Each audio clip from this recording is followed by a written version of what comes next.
Welcome to the last and what I hope is one of the most exciting sessions of today. I'm Dr. Zena O'Leary from the University of Sydney Business School, and I'm delighted to be moderating today's plenary on hypergovernment and the media. The theme of our conference, Hypergovernment, Managing and Thriving in Turbulent Times, without question, plays out in our 24/7 media world. There's always been turbulence, but the speed with which turbulence is reported, and not necessarily accurately, its ability to motivate and coordinate community reaction in any number of directions, and the need for swift to immediate political response is completely unprecedented, creating turbulence in its own right. We are very fortunate to have three renowned media authorities with us today who are going to help us explore these themes. Tom Burton, publisher of the Mandarin and former executive editor of the Sydney Morning Herald, will discuss how changes in the media, which could be described as a disruptive technology, create new challenges for government. Michelle Gunn, a journalist with 28 years' experience and current editor of the Weekend Australian, will then take us to the media coalface to explore the challenges that new media realities place on the traditional media sector. And finally, Stephen Loosley, chair of the Advisory Board of Thales Australia and director of O'Connell Street Associates, will help us explore how the 24/7 media cycle, or cyclone, precipitates a need for governments to think strategically. After they're done speaking, and I'm sure we'll have lots of insights, I'll then open it up to questions. But please, look on your inside cover. You can SMS me your questions, and we'll proceed with what we'll hope will be a rich discussion. So please join me in welcoming our first speaker, Tom Burton, to the podium.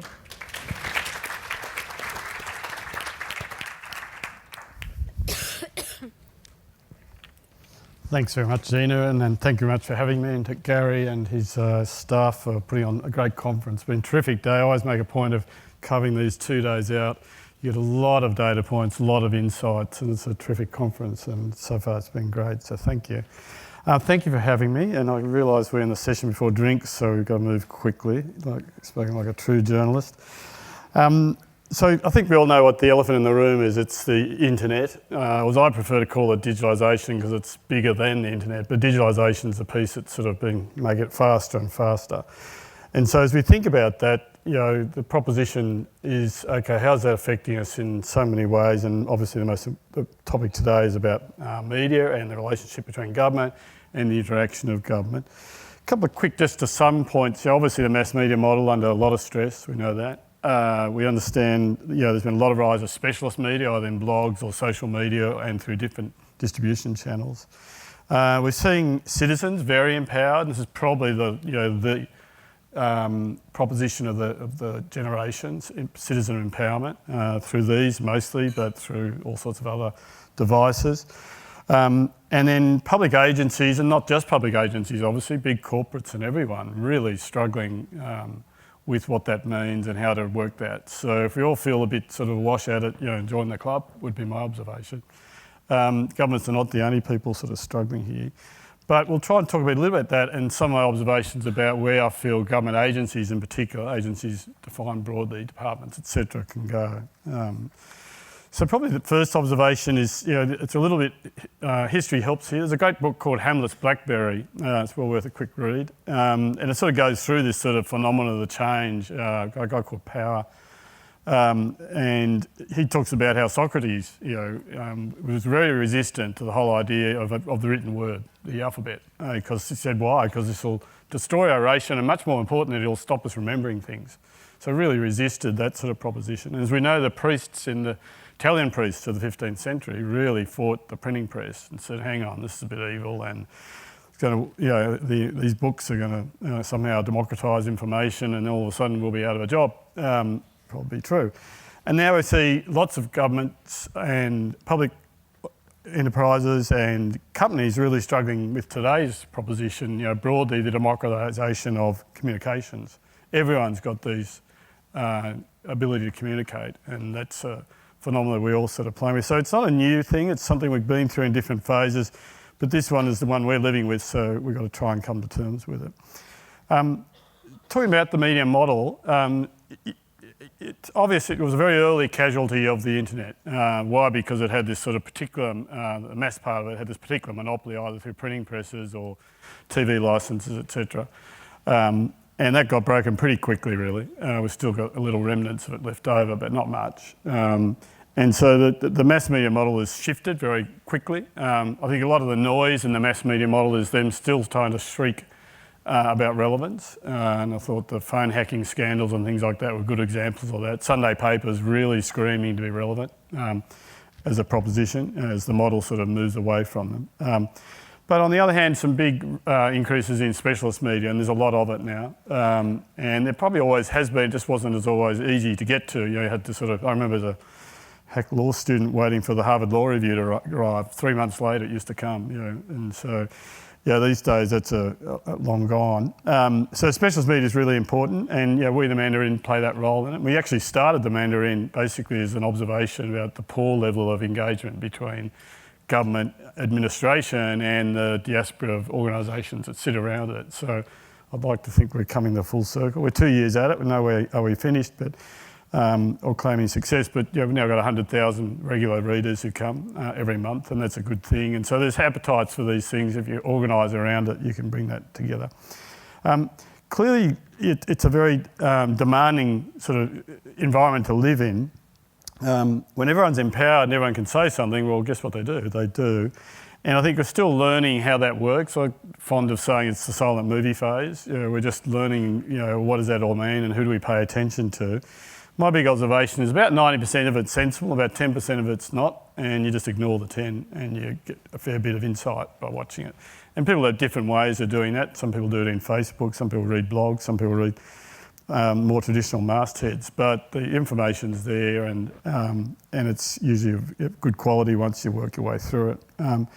It is demanding though, and it's noisy, and it sets up big expectations on behalf of citizens about how they want to communicate and engage.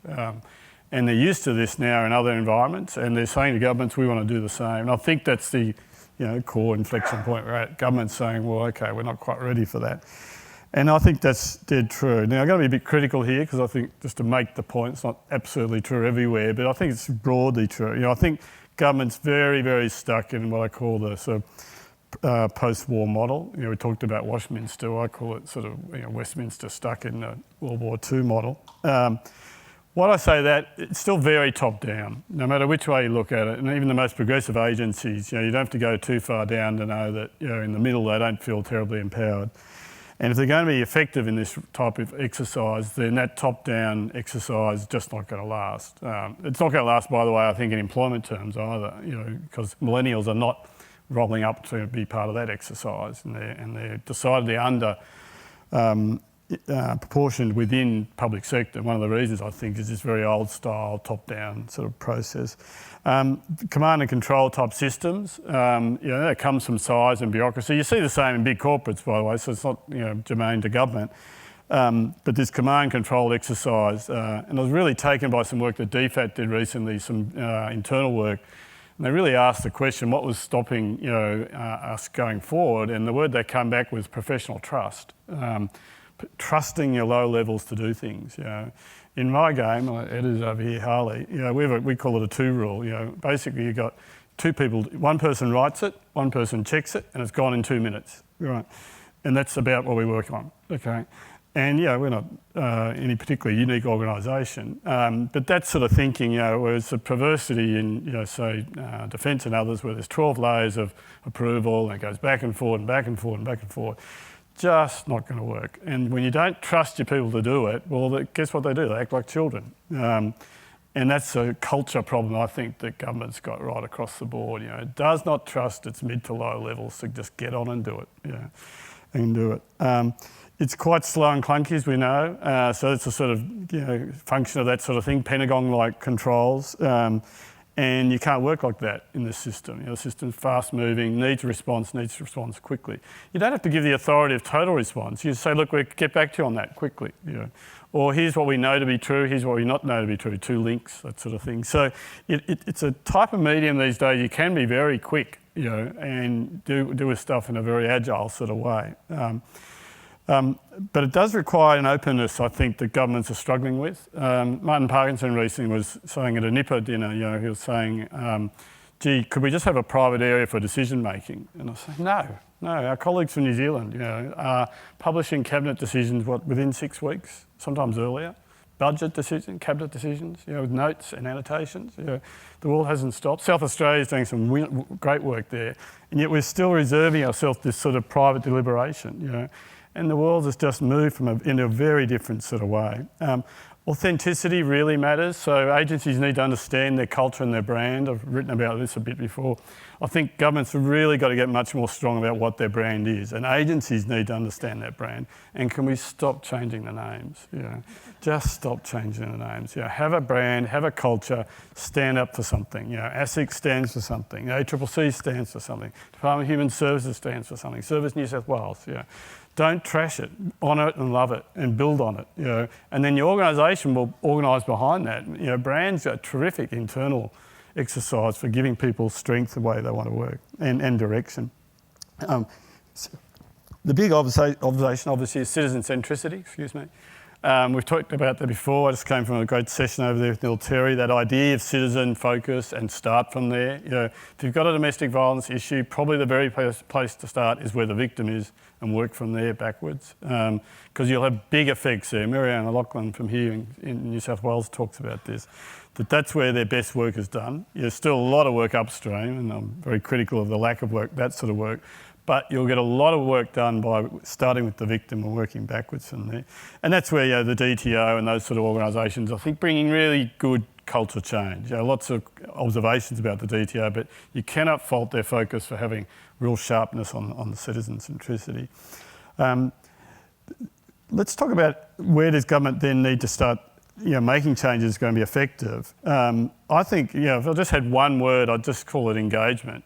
At the top level, organisations need to take the proposition that we are going to engage, not communicate, not media, engage. It's actually a two-way proposition.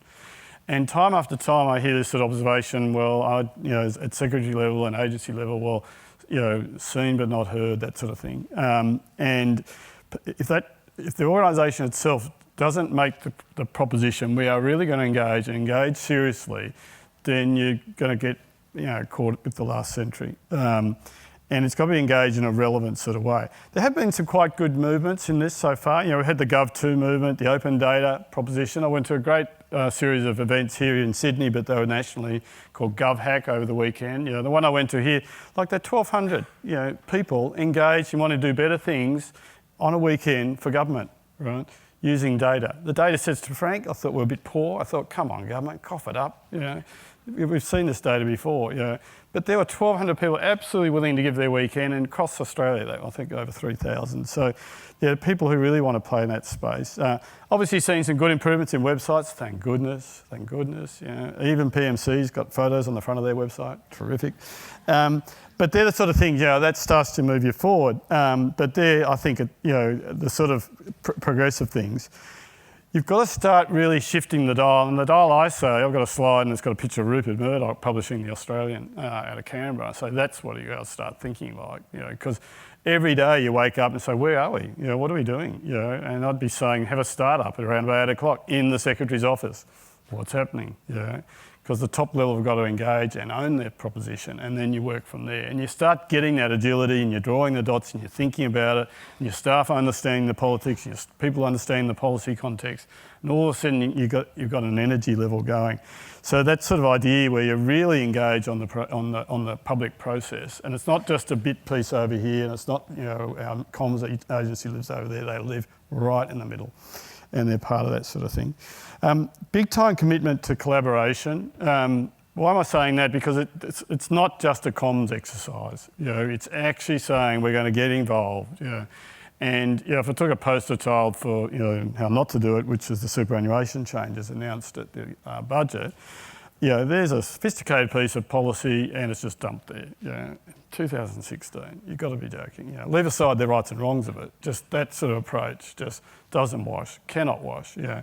So we've just got to get much, much more better at that, much more industrial. And the great news is it's not hard. You know, my previous job I was paid to do all that stuff. I was to say, once you get going, it's actually quite easy and it's fun. And your people get empowered and they listen and they hear. And that's the next big proposition: listen, listen, listen. Too many organisations, public and private, do all this stuff but actually don't listen. You know, they just do it all and then they come back and they say, okay, well, what are we doing today? You know, you actually got to listen and listen. You know, there's been lots of comments in these sessions today about frontline staff being where you really pick up stuff. Absolutely right, absolutely right. To my next point, the risk model's got to change. You know, you can't run these highly centralised propositions. You know, so the risk model in public sector is still very stuck in about a 70s proposition. The people who come out of banking and working in New South Wales here make this observation. You know, just very centralised risk management. Whereas what you want is to delegate out, give people power, and let them get on with it. You know, and that works much better in this environment of engagement, etc. Because those people are the ones who've got understand the system, understand what's going on, and they'll go on. And again, underlying that point about the proposition of trust and letting them do it. My last point, I've got a minute. You can't just polish up the pig, right? You can do all that stuff, make it nicer, but there are some fundamental problems that are really sort of holding the piece back. And if I just sort of frame that sort of broadly, I think it's a sort of system issue. I think right at the moment we've got these very locked in, appropriated propositions. We've got programs hardwired.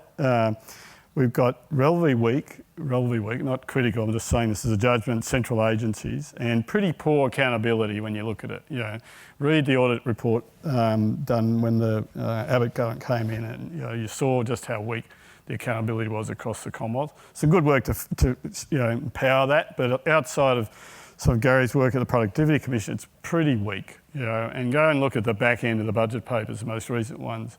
I have a bit of spare time there, this time looking at it, and you read it and it's pretty waffly. You know. So not a lot of there.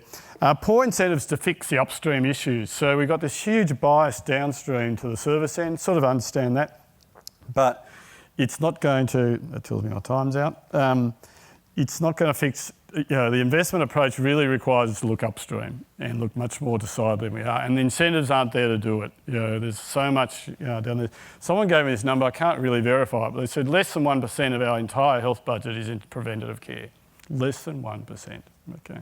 And you see that time after time, no matter which way you go, you see all this money going down to service delivery, etc.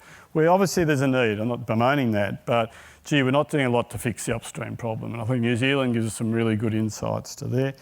Probably the last point I want to make is just when we thought we were getting comfortable, as we all know, the big data piece is here, it's arrived, but not just big data, the whole, if you like, algorithmic, cognitive, intelligent piece. And you're seeing this come really quickly, much, much quicker than anyone predicted. We're doing things in months when we thought it would take years. And so this really pushes the model to change in a very big way, and to have to really rethink how we do. And if we started government right here today, it would not look like this. It would look like Uber. We'd have algorithms and we'd be running services off those algorithms. We'd have very small policy agencies. We'd have very thin layer of service delivery, and we're doing a lot of it in that cognitive space, because that would be the way to do it. And that's the provocative piece. If you think you're getting somewhere in these big agencies, think, if we started again, it'd be very different. And if you want to look at that, look at Estonia, which started 20 years ago, and they've got a very different model for government, very small. I'll pause there because we've got all the things to say, and we'll come back to it. So thank you. Thank you, Tom.